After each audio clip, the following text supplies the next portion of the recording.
I'm Renee Sommer. I'm going to figure out how to stand up here because they're recording, and I'm not allowed to go beyond that table, is the rule apparently. Oh, that's going to be annoying, huh? So the more I have my back to you, it's not because I don't love you. So our presentation today is about super Facebook ad results. If you have dabbled in this stuff at all, you probably have decided that it's a lot of work, that there is a lot of time that has to go into this stuff, that it's really complicated, and the truth is that it can be quite time-consuming and complicated, but I'm going to try to show you today the easiest way to do it with the least amount of effort. I can't show you everything you could possibly need to know about Facebook and the ad system in an hour, but this is sort of my shorter version that hopefully can help you get some actual results from what you're doing and not be super painful. So I'm obliged as a speaker to show you a bunch of statistics. That's part of the gig. But they have over 2 billion monthly active users on Facebook. 79% of Americans, which is probably what most of you are trying to target with your ads, use Facebook, and the closest usage is Instagram at 32%. So if you're going to put your time and effort into a social media platform, Facebook is the one to get really, really good at. The other ones, if you decide later to put some effort into that, that's fine. But if you can get this one, this is where most people are, and it's most worth your time and effort. 53% of US residents use Facebook several times a day. There are varying statistics on this, but I mean, some people are spending hours and hours on Facebook, and they're not even people like me who are using the platform for a business reason. They're just, that's where they go to hang out. It's what they do for fun. 83% of women and 75% of Facebook, or people use Facebook. Men, they're not the only people. Okay. And then this is just age demographics, which is a little bit hard to see, but the overall message here is most people are on there. Most people that you would want to advertise to are going to be on Facebook. The biggest demographic is 25 to 34, and then the next two is the 18 to 24 and 35 to 44, but that doesn't exclude anybody older either. That's still a demographic that's on there. They're active, they use it a lot, and it's actually growing. So more and more people over the age of like 45 are starting to get on Facebook and become really active in it. So why? As if all of that wasn't enough reason to be on Facebook because everybody's there. The other thing is it can lower your advertising spend. Now, if you have done some Facebook ads and gotten 0 results, that might not seem true. But if you're doing it right, you can spend less money on your advertising overall and get better returns. And we'll talk about how that works. You can reach a more targeted audience. I always tell people, like, think about your other advertising mediums. Running an ad on TV or putting one in a newspaper or in a trade magazine. You can't really decide who sees that. The closest you can come with like TV or radio is you can say, I want it to be during certain programs that you're hoping like your demographic would typically be a part of. But for the most part, it's kind of just that shotgun approach of throwing it out there and hoping that it hits something that brings you some return. With Facebook, and we'll talk about this again, but with Facebook, you're able to target that a lot more closely. You can say very specific things that you want the people who see it to have, very specific criteria. You can't do that with any other advertising platform. More and more, every single day, people are looking at Facebook as a requirement for the businesses that they're going to do business with. It builds trust. If they go and they look you up on Facebook and they can't find you, they assume you're not real. That if you don't have a Facebook page, it's probably a closed business, they're not real, it's a fake thing. They're going to move on to somebody they can find because it almost acts as like a mini website. It's like a little mini gateway that people use to learn about you, to decide whether you're the campground that they want to go to, whether you have the stuff that they want. And they don't have to leave their favorite platform, Facebook, to do that. They can find it out on there. They don't have to look up your website. And more, people want a relationship with the brands that they're engaging with. And that's what you guys are. You're still a brand. So in order to kind of build that relationship, to build trust, we have to be talking with those people on some level, and Facebook allows us to do that. And it is just honestly the hands down best way to connect with people. They're all there, they're already doing stuff on the platform, like it's kind of easy pickings in a lot of ways. If you were going to set up email campaigns and email newsletters, that all takes time, it takes a lot of effort, and it doesn't create a conversation. Most of the time you're not getting responses, right, to a newsletter you send out or something like that. But you can post something on Facebook and have a genuine conversation with someone in the comments, they can message you, and you can start to build that relationship. This is one of the only ways that you can do that. So why are you going to listen to me about it? I actually worked for a Facebook ad agency for a long time, and I saw the good parts of it, I saw what works, I saw what didn't work for a lot of places, and I saw the ugly side of Facebook ad agencies. And that's ultimately why I left, is because that didn't just resonate with who I am as a person, and I decided to go do this thing on my own. We'll talk about kind of that ugly side of advertising, specifically Facebook advertising, in a little bit, but that's my thing. I've been in the mire of it, so. The other part of it is I have created a very strange business that's very niche, that's completely online, using these very same tactics. So these are all things that I use in my business every single day to get me clients, to sell products. And if I can sell that with my very narrow business, it can work for much more bigger inclusive businesses like campgrounds, where you don't need a very specific demographic. And this is part of the other thing that I do, is I help businesses just like yours to do the same thing, to use Facebook in a way that feels good, that doesn't kind of go against what you want to do as a business and your kind of values, and it also keeps you out of what I call the agency trap, which we'll talk about. So, just show of hands, how many people in here have run any Facebook ads at all? So some, not a lot. We're going to go through some of the reasons Facebook ads fail, the common reasons that they do, and whether you've run them or not, it's important to pay attention to, simply because if you run an ad and it does fail, you'll know why. 80%, and this is a statistic from Digital Marketer, which if you've been around the block at all with marketing, you know that they're kind of one of the big dogs in the social media world. They say 80% of Facebook ads fail. That's a big number. That's a real big number.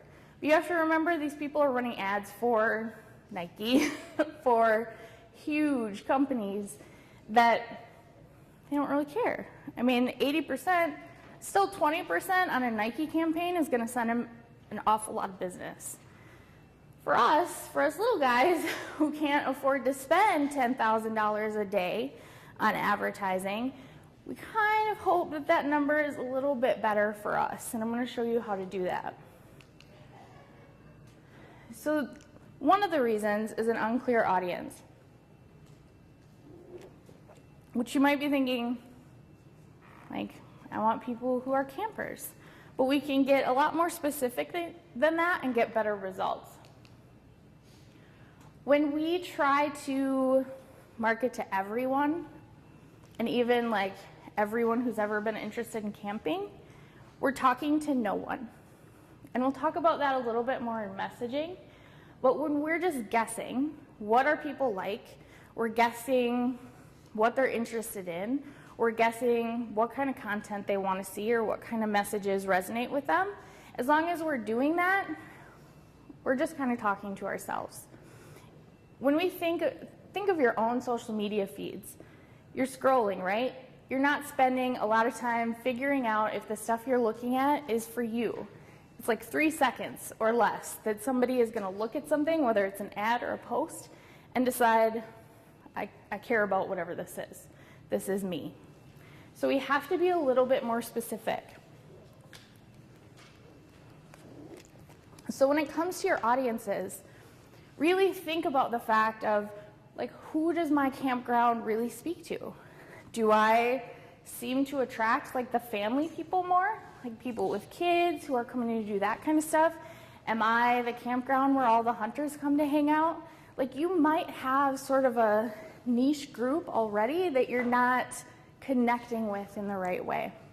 And it's okay to say, I'm kind of more family, but I do also attract those hunters a little bit. And typically where we kind of get nervous is we think, if I post all family stuff, I'm going to alienate those hunters. They're not going to want to come anymore. And the truth is, you're probably not. Like, they're not going to look at that and be like, well, that's not for me because they care about family people. But you are going to connect with those family people a lot more if you are actually speaking to them. So it's okay to say, this is kind of my core group, and I'm going to pander to them a little bit more. You're going to get better results that way. Again, with the unclear message, if you're talking to everyone, you're talking to no one, because no one's looking at your stuff and saying, that's for me. I'm going to stop and read this because that's about me. Sometimes posts are really, really long, and people aren't going to spend that amount of time reading through that. If somebody is really into you and really into your campground and really cares about what you're talking about, they will spend the time. But if you're trying to market to a cold audience, and when I say cold, I mean people who don't really know you, they're not going to give you that time. And so those kind of ads that you're running, you're going to want to keep short and sweet to kind of get them interested in you. If it's too long, they're not going to give you that kind of time. Or you're just talking about nothing. You know, you're just kind of posting vague posts, maybe with a nice picture, but you're not asking them to do anything, you're not inspiring them to do anything, so they're like, oh, okay, that's cool, and then they just keep going. And that's what that call to action is. If you want people to book a campsite, you have to ask people to do that. We think it's just inherent knowledge that I'm a campground, so I want people to book sites with me. People don't think that way, especially on social media. They're just scrolling, right? They got 3 seconds. You have to tell them what you want them to do.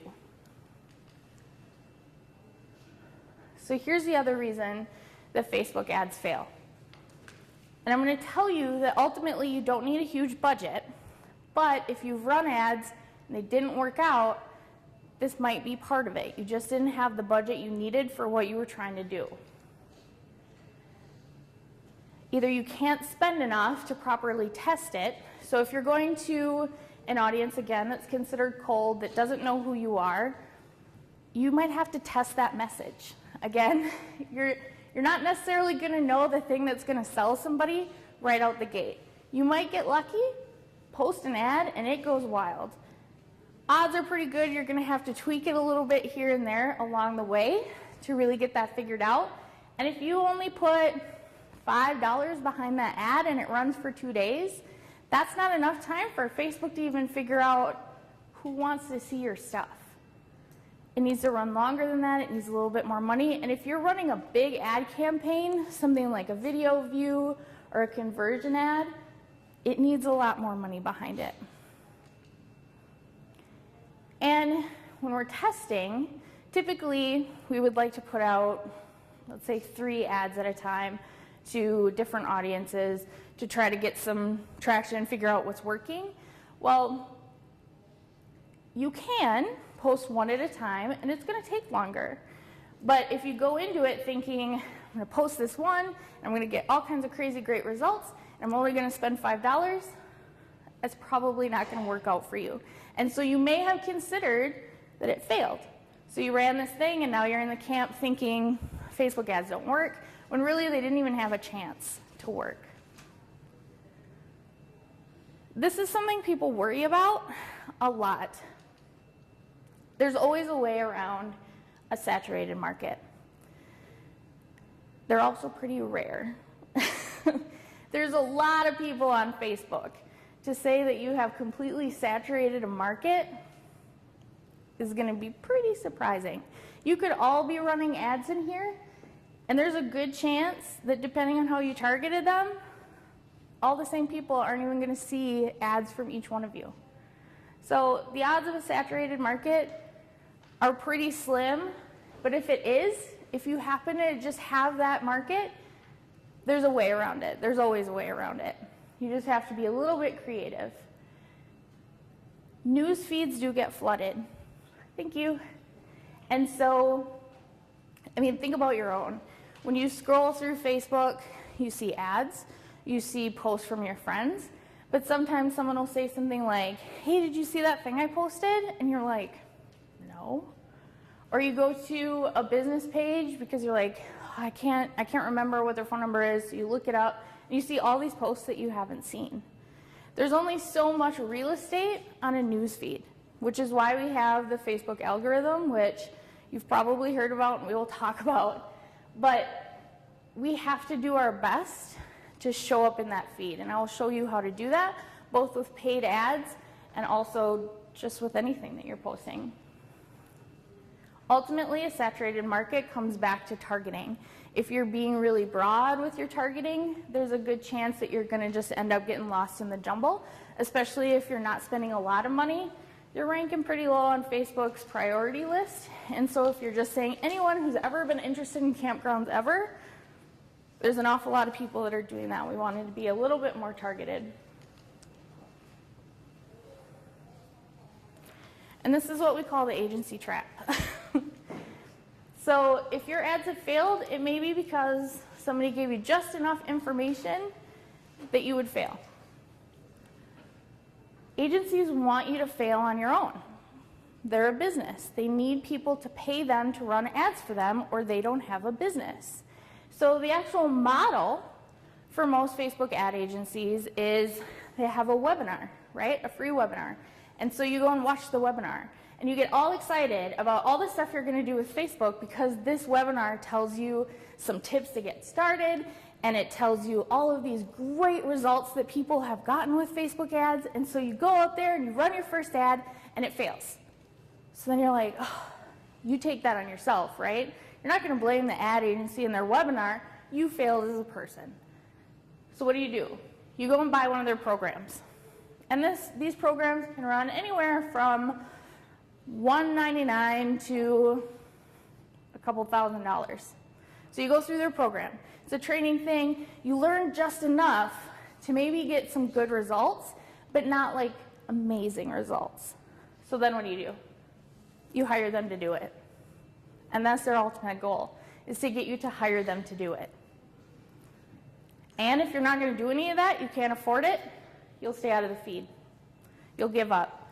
You won't even bother with the ads, which means they have more space within that news feed to advertise for their paying clients. They don't want you in there. So here is how we really win at Facebook. And it's not talked about enough, is getting our organic game in place. And what does organic mean? Organic means like native content that you upload to Facebook yourself, just the regular posts that you're putting out there. You're not paying for anything.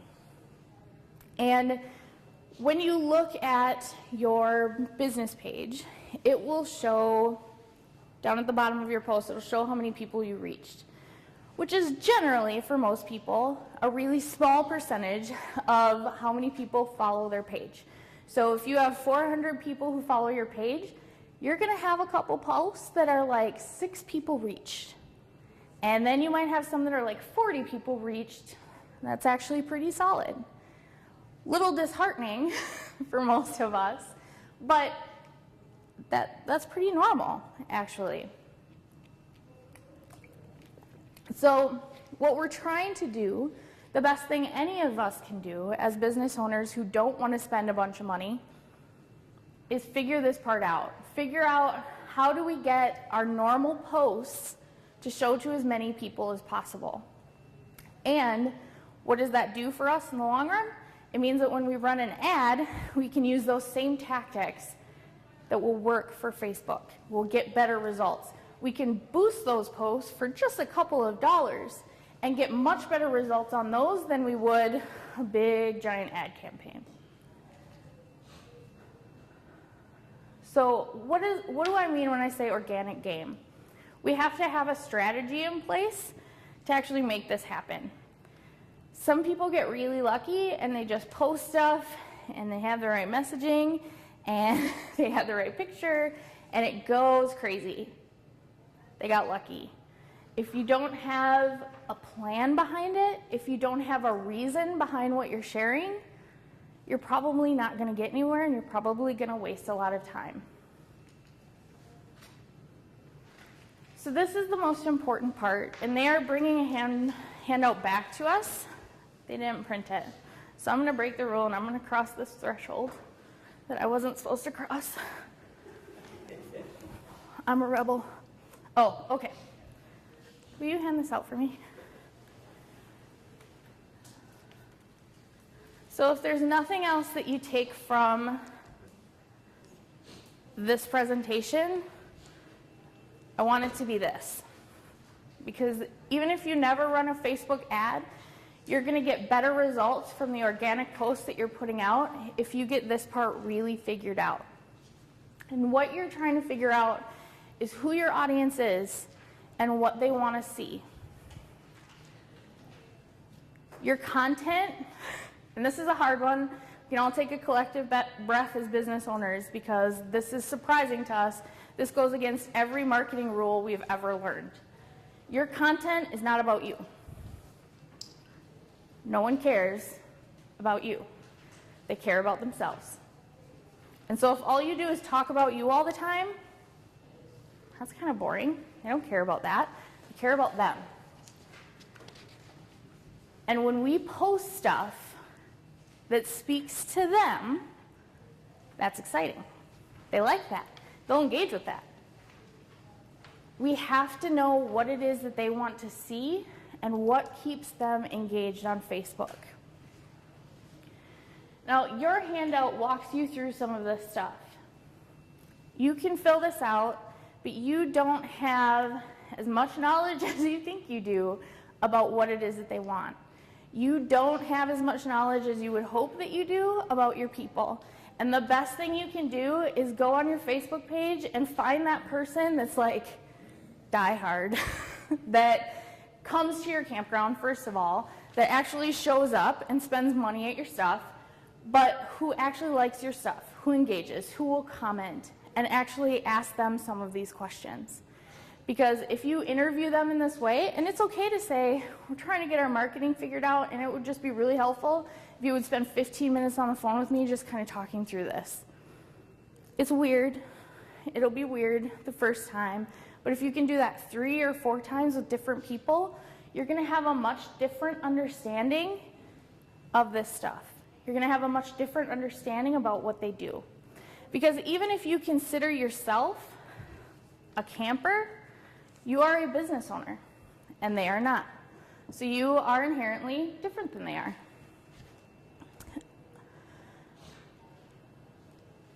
The other thing that you can do, if maybe you just don't have one, you don't have one of these super fans that you can engage with, another thing you can do, and this is helpful regardless, is to go on Amazon, look up a book that you think that they would read about camping. You know, whether it's cooking or kids' activities to do, whatever, and then read through the reviews. Because you're going to find out a couple of things. One, you're going to find out what they call themselves, which might be different from what you call them. You're going to find out what the book did right. You know, what they liked about the book. And then you take what they liked about the book and you find content that matches what they liked about the book. And you share that content. You're going to read what they didn't like about the book. the questions that it left unanswered, the things that it didn't cover, and then you're going to find content that covers that stuff. And you're going to share it because you're filling a need for those people. Those people might not be hardcore campers all the time. They may just want a couple of weekends here and there. But they may have a friend who is a hardcore camper. They may have a cousin that's a hardcore camper. And when they start commenting and liking and sharing your stuff, it's going to engage other people around them. That's when other people see your stuff. This is how we reach people outside of our normal kind of Facebook group. So take just a few seconds and walk through that handout. And if you have questions, I'm here to help you kind of think through those. But you want to know, who are they demographically? What makes them laugh about camping? What's going to offend them if you post it? You know, again, thinking back to kind of your core audience, if they're very conservative and you share something that's a little bit liberal, that might offend them. If you share something that, like if you have a very core audience that's very family friendly, very, let's say, conservative Christian, and you share something about drinking, that might offend them. So we have to think about what's going to make them laugh, what's going to make them cringe a little bit. What do they worry about? What keeps them from going camping? You know, is it, oh, I don't want to pack all my stuff? Is it, I don't want to figure out how to keep the kids busy?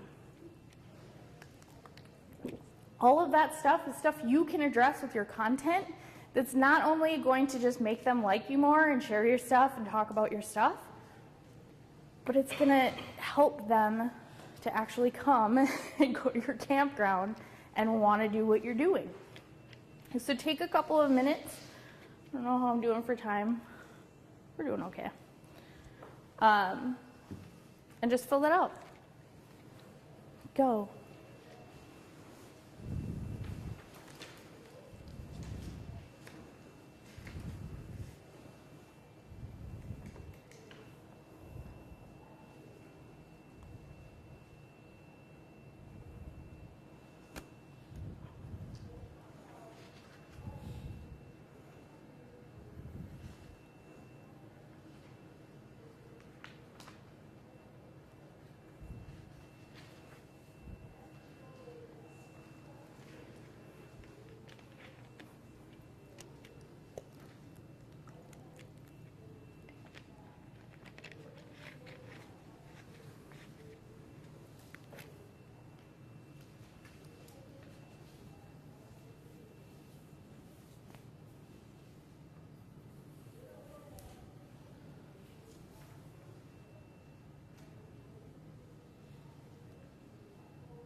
So does anybody have any questions about this so far? Who their peeps are? I'm going to keep going, but this is a pretty in-depth practice that you are going to want to do at home. You're going to want to talk to people, really get online and start digging into this stuff, because it's really time-consuming at the beginning, but once you figure it out, it makes everything easier. So what does it mean to focus on them over you? People want to feel special. In our day and age right now, they don't. They don't feel connected. They don't feel like anybody gets them. And so if you're the one who creates a community for them, you're the one that kind of fosters this idea that they matter, that's going to be a big deal. They're going to like that. They feel seen. If you really want to get really hard into this, you can look up, her name's Rachel Miller. She runs Moolah Marketing. And this is where a lot of these principles come from. But most people want to feel, like I said, like somebody gets them. And she has this concept called a bumper sticker. And the idea is that your page, not about you, is a bumper sticker for them. They go there, they look, and they say, that's me. Like if they could take your Facebook page and stick it on the back of their car to say, this represents me, they would. People go on Facebook for 3 reasons. They go on there to feel good. They're bored. And so nobody likes to be bored, so they use Facebook to fill that time. So they want to go on there and they want to be entertained or they want to be inspired. If you're filling that void for them, they're going to engage with your stuff. And this is all about engagement. The other reason is they want to look good. Think about your own, this is kind of a weird practice too, and you'll judge yourself a little bit, but think about the stuff that you share. Think about the stuff that you comment on. We have an online persona. If we have a social media page, we're putting stuff out into the world that we want other people to think about us. Whether we want them to think that we're a savvy business owner, or we want them to think that we're super fun, whether we want to be viewed as the person that they want to have a drink with at the bar, whether we want to seem like we have it all together. Each one of us has this online persona. And that's not to say that it's like fake or anything, it's just kind of our best foot forward. This is how we want people to view us. If you are putting content out that helps them like embolden that kind of idea about who they are, they're going to engage with your stuff. The third reason people are on Facebook and the reason that they engage with stuff is because they want to make their life better. Seems a little bit counterintuitive knowing what we know about social media, but they go on there to find tips, to find their community.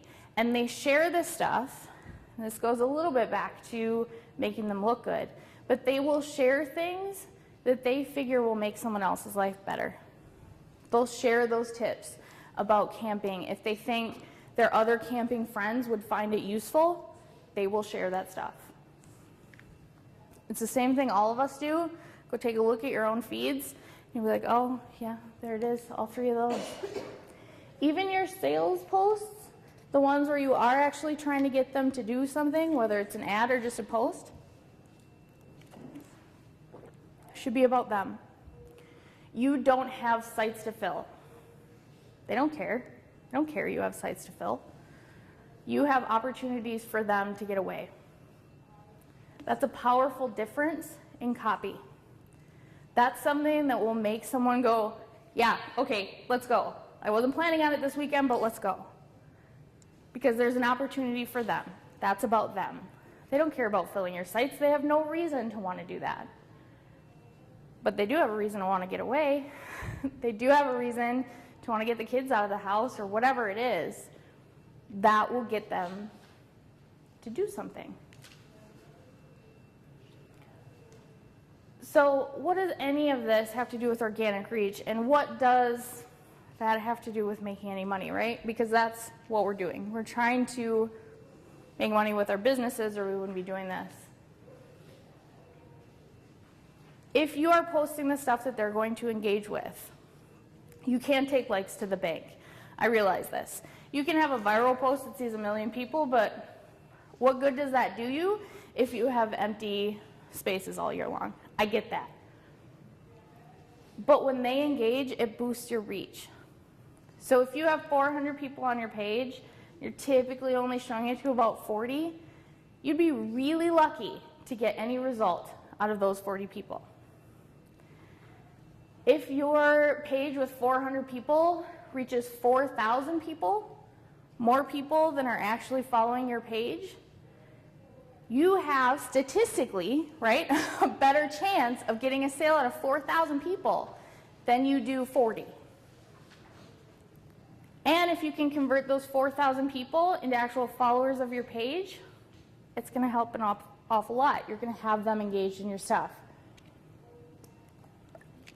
We'll get into audiences in a little bit, but even if someone doesn't like your page, they just engage, they comment on something, but they never actually come and like your page, they're not lost. You can run ads to anybody who's ever engaged with your stuff, whether they like your page or not. So anytime we get them to engage, they're kind of getting caught in a little net. They're yours now. You get to keep them.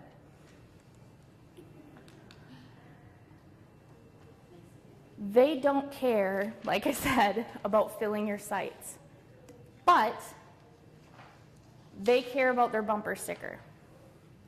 So when they view your page as a representation of them, they care about your content. And when they care about your content, they're going to share it. They're going to spread the word around. They're going to tell their camping friends, you've got to check out this site. They have the best stuff. All of that on the surface seems really shallow. Like, I don't care about the comments. I don't care about that stuff. You will care when those people turn into customers. And that's the point of this, is to get them engaged with you so that they come to your stuff because you have the best content online. So we want to build a relationship. This is where it's going to get a little bit fuzzy about everything I just said. So I said they don't care about you. They kind of do. Once you get them engaged with your content, then they kind of do. This is what's going to separate you from another campground who's maybe doing the very same thing you are, is going to be you. So sharing things, oh yay, thank you. I'm official now. I have a badge, I'm your speaker. So you want to, don't be afraid to post a selfie. Like, I realize that not everyone's super comfortable with that. Get comfortable with it. Show them behind the scenes. Everything doesn't have to be perfect. You know, if you show your like blow up slide thingy, like explodes and you're trying to figure out how to clean this up and you've got a whole bunch of people, you can post that and they will laugh with you. Like, they will care about that stuff. They care about you being human. Not everything has to be perfect. It also makes them feel special if you respond to them. So if you post something as your business page and somebody comments on it and you as your personal page comes back and responds to them, that means a lot. It doesn't seem like it should, but it does. It means a lot. It's important to be consistent for two reasons. One, Facebook doesn't like inconsistency. It creates a bad experience for people, and if they're having a bad experience, they're not going to stay on Facebook. So Facebook doesn't like inconsistency. You want to make sure that you're consistent. It builds that relationship not only with Facebook, but with your people as well. They know that they can go on and you're probably going to have something that day that's going to make them laugh or fill that boredom bucket for them. You want to ask for the sale, but you don't want to be gross about it. You don't want to constantly be asking for them to book because that's weird. Their bumper sticker wouldn't do that to them, right? So you want to make sure that you are encouraging them to actually do something. You don't want to never talk about it, but you don't want to do it with every post because that's not fun. No one wants to share sales content. So encouraging engagement. Other than just posting stuff that they will like, there are ways to encourage this, to encourage engagement beyond that. One is starting conversations. So this does not have to be hard, and this can be the quickest content you put out. You can throw up a poll that says, you know, do you prefer cast iron cooking over the campfire, or I don't know, whatever else you would do. Just real quick, just throw it up, maybe with a picture, actually do the poll option. That's it. People will talk about that stuff. They like to be able to engage quickly. So hitting a button or one-word answers, that's okay.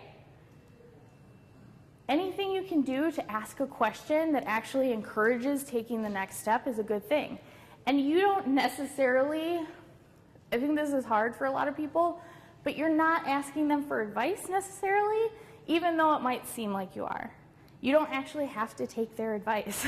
You can just say, you know, would you prefer this over this? Or help us, is this better or is this better? Regardless of what the answers are, you're getting engagement. You don't necessarily have to follow that. Feature them. So put up signs at your campground that says, tag us in your photos, and then share those photos. People like recognition. They like it when pages share their stuff. They're not going to tag you in the stuff if they don't want it shared. When you share that, they are much more likely to then engage with stuff that features them. And then share what they share. So you can, one, speaking to the content again, share things that they would normally share, that they would want to share. But when they share something of yours, and you can go back and reshare that again. It seems weird, but you have to remember only a portion of people who follow your page are seeing the content anyway. So if you post a cooking recipe 3 weeks ago that did really well, you can post it again, and no one's going to be mad at you about it. Like, they're not going to leave your page because you posted something again. But instead of sharing the thing you shared, look for the little thing at the bottom that says shares, click on it, go to theirs, and reshare it from them. So this is the big question. Everybody gets really worried about the algorithm, and if you're following any of the business pages, you'll see every time there's an algorithm change, the entire Facebook world goes into a panic about it. As long as you are feeding Facebook, you're going to be okay. Like, you might see a dip in engagement here and there because the algorithm changes and you kind of got to adjust, but there's not going to be a huge drop for you as long as you are doing the organic stuff right. We forget that Facebook is just as much of a customer for us as our actual customers. Facebook is a business. They are not like a nonprofit organization that just wants to help you get clients. They're a business. So there's a couple of ways to kind of feed that beast of Facebook. One, you can pay them. You can run ads and pay them. That's nice. But you can also do it by helping them with their main objective, which is to keep people on Facebook. That's what Facebook wants. Your couple of dollars in ad spend, I promise you, goes unnoticed by Facebook. It helps kind of keep you in good graces with them advertising-wise, to throw a couple bucks at them every once in a while.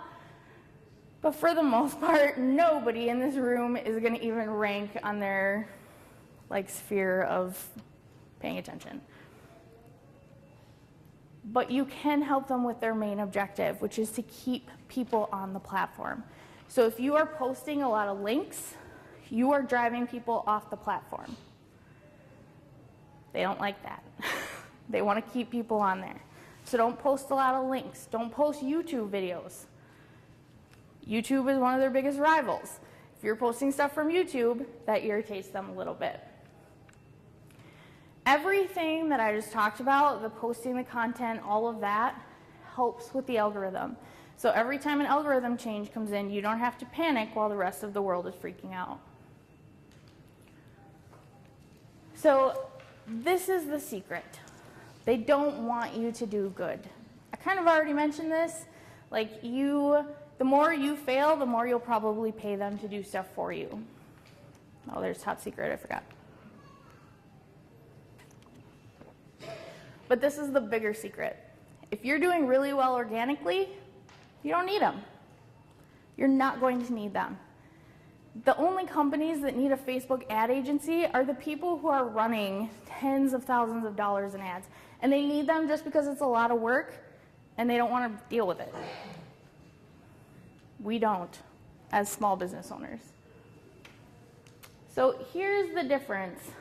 This is like my superhero version of organic versus regular ads.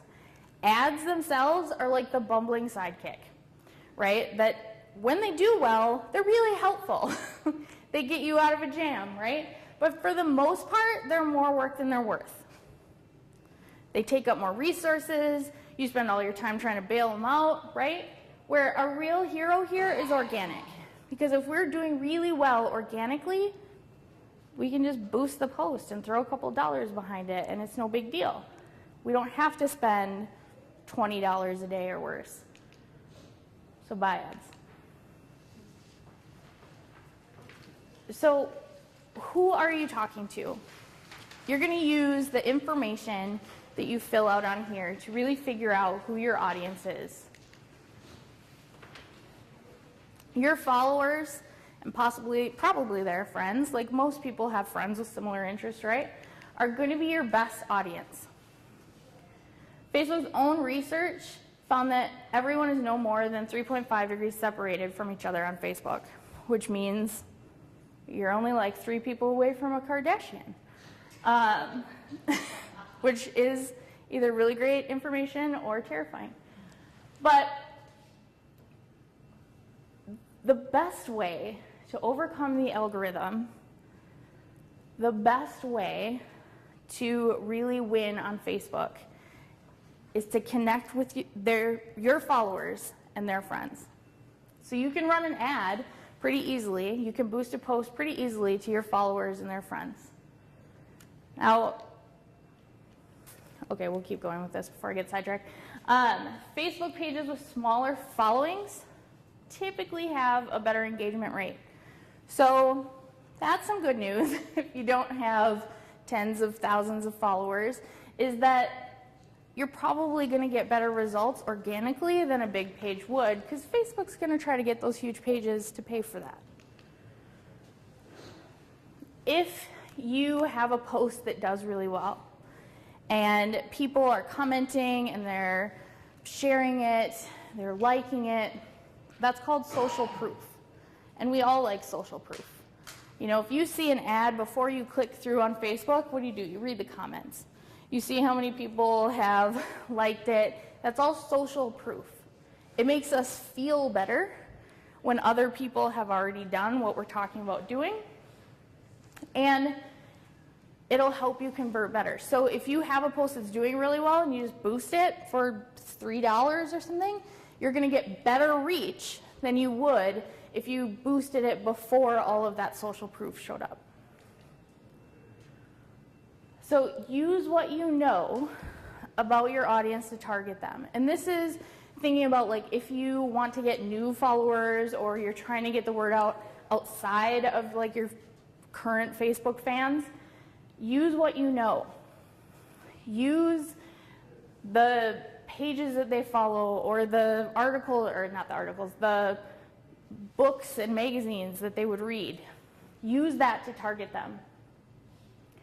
So I'm going to walk real fast through how to create a custom audience. Oh, you can't even read that. So how to find this in Ads Manager. So this is probably on the side of your Facebook page, some version of this. There's a little Ads Manager right here. You can also use Business Manager, which is a little bit more in depth. So this is just the easy version. Figured out that word.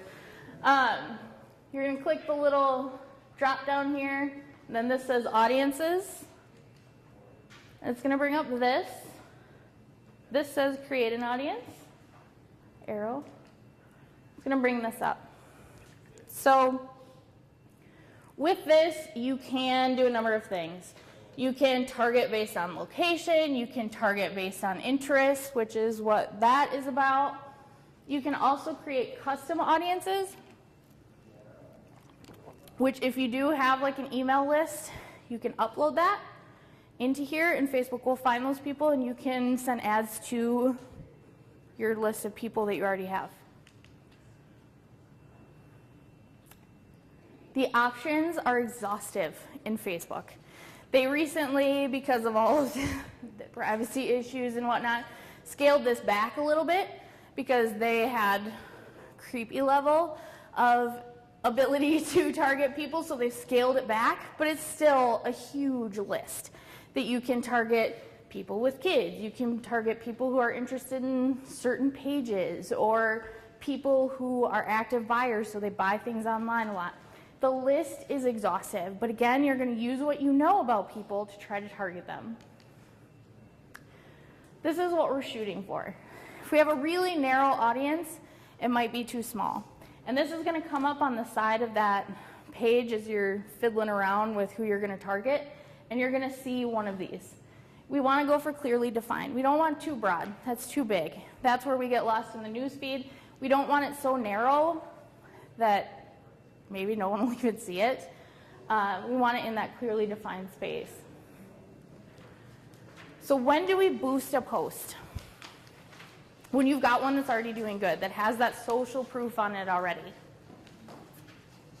When you have a message that you need to get out there really fast. You know, if you had like a big group or something cancel and all of a sudden you have the space you need to fill, you might want to boost that post just to get it to people faster. You can just boost it to your followers and just get them to see it a little bit faster. Every page goes through a slump, and sometimes you'll post something at just the wrong time. It doesn't make it a bad post, it just you posted it at the wrong time, people weren't there, it got missed.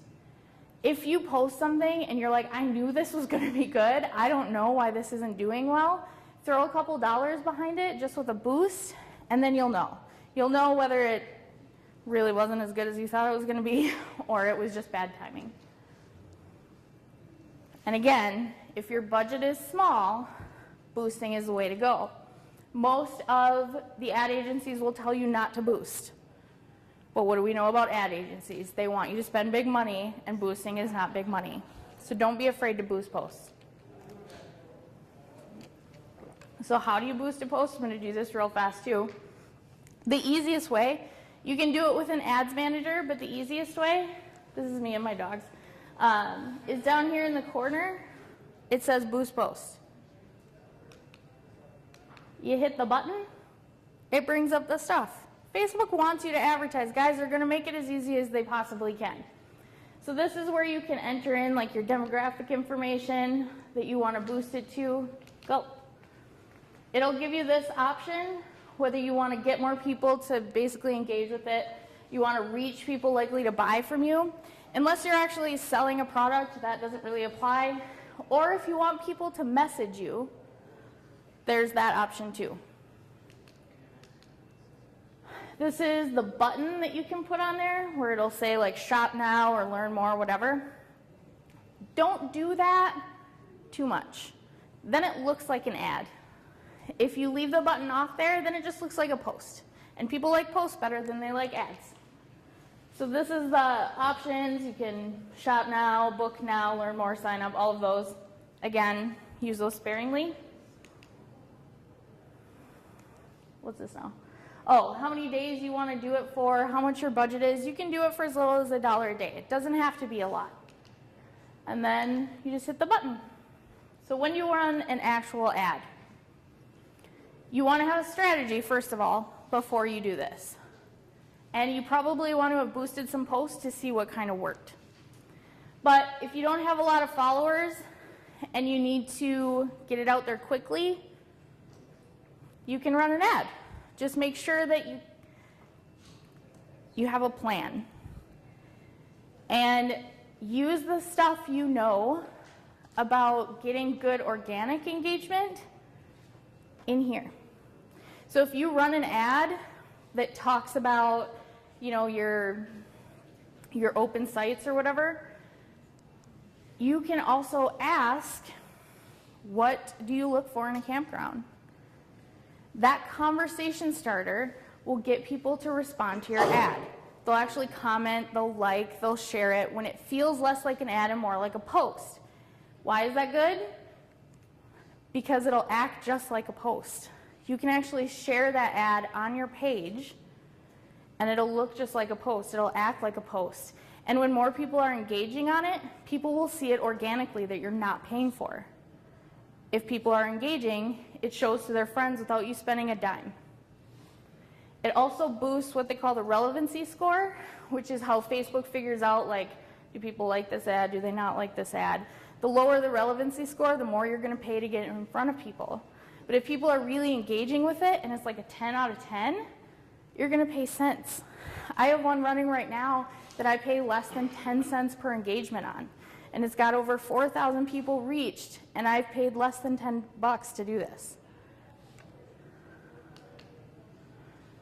So you would go back into that ads manager again. It gives you different options for what you can do. You can have an engagement ad. You can get lead generation, which is where you're trying to get them to like give you their email address. There's all different kinds. Conversions, store things probably aren't for you. Just traffic, if you're just trying to get people to a page, that's the kind of ad you'd run. Go. So most of us are going to want an engagement ad. The other one is video views. If you do a video that you want to get more views on for whatever reason, you can run an ad for that. And then conversions, we want people to take action. So if you have like a booking page where they go, they fill out the stuff, they book, and then it takes them to a thank you page, it's a little bit more advanced, but you can set that up in Facebook as a conversion where that thank you page is the goal. So they charge you for everyone that hits that thank you page. So again, you're going to be in that ads manager, you're going to hit create, it's going to walk you through everything. What kind of ad you want. Again, same thing as with a boost post, you're going to have the demographics you can put in. This is where you could target your audience. And then it walks you through putting it together. So you have the images, the text, all of that. So in summary, if you get really good, really good at organic posting, everything else is easier. Your ads are easier. Your time spent on Facebook is actually fruitful. It does something for you, and you won't need to buy ads. Most of the hype around this stuff is created by agencies because that's their business. Their business is hype. So they create the hype about it so that you pay for their stuff. Focus on the client over yourself, or the customer, I guess, the guest, whatever it is that you call them at your place. But what do they want? What do they want to see? How do they want to feel? And boost to help things along and kind of beat that algorithm. Right now, if you have kind of a dead page, you're going to have to prove to Facebook that like you're in it to win it. So you're going to have to probably throw a couple dollars behind some of your posts to get it shown to people. And you're going to have to be consistent. Here it comes. Any questions? Yeah? What exactly does boost mean? Just puts it out of their hand and more people Mm-hmm. Boost, I guess I would call it like a mini ad. So you are paying for it. It is an ad, but it's not like the big deep level of ads. You're just putting some money behind it to just get it in front of more people is basically what a boost is. So they named it appropriately. It's just like a little boost in the algorithm. Yeah? So with the boost, sometimes something is doing really well. You have a lot of good hits and stuff on it. And Facebook will say, do you want to boost this? So I mean, they ask the question, why are they doing that? Is that you should or shouldn't do it? They're doing it because they're jerks. So some people call that like the post-kiss of death because Facebook has realized that this is doing very well and that you probably like this post very much. And if you don't boost it, you will notice probably your engagement on that post will drop. Sometimes they'll do it for a post that you're like, what? Like it's not doing that well. I would say for the most part, just ignore those. If they've already identified it as a great post, they want you to pay for it at this point, so they're going to drop the engagement on it. I wouldn't spend a lot of money, but if it is a really good post, it is doing really good, and you don't want it to die, put $3 behind it or something for 3 days. That's pretty much the kiss of death if they send Yeah. you. It's so irritating, yeah. You're like, yeah, I knew it was good. Thanks for ruining it. Anything else? No? Yeah. So, you said Facebook obviously first place to go. Isn't there a link from Facebook to Instagram you can do like places? Yes. So Facebook owns Instagram. Up until about January, actually, of this year. Okay, so let me back up. I should have included this. This is bonus content. Facebook doesn't like schedulers. So if you are using a scheduler to post your stuff, it means that you're not engaging on Facebook, and that's not what they want. They want people on the platform. So they were viewing Instagram as a scheduler, even though they owned it. Like, you could post something on Instagram and have it go to Facebook, and they were penalizing you for it. Up until about January of this year, they quit doing that, and now you can do that if you want and not get anything less. When it comes to running ads, when you're boosting posts, they give you all kinds of options on placements. I would shut those placements off and just have them in the Facebook feed. It's really easy to get likes on Instagram. And so Facebook is looking for the easy route to get you engagement. So they will send it to Instagram if people are liking it more, and that's not converting the way you want it to. For the most part, I would try to keep it on Facebook. If you get so stellar at Facebook that you're like, this is easy and I'm bored, then I would say Instagram is probably your next step. But I wouldn't worry about it until you get really good at Facebook. Anything else?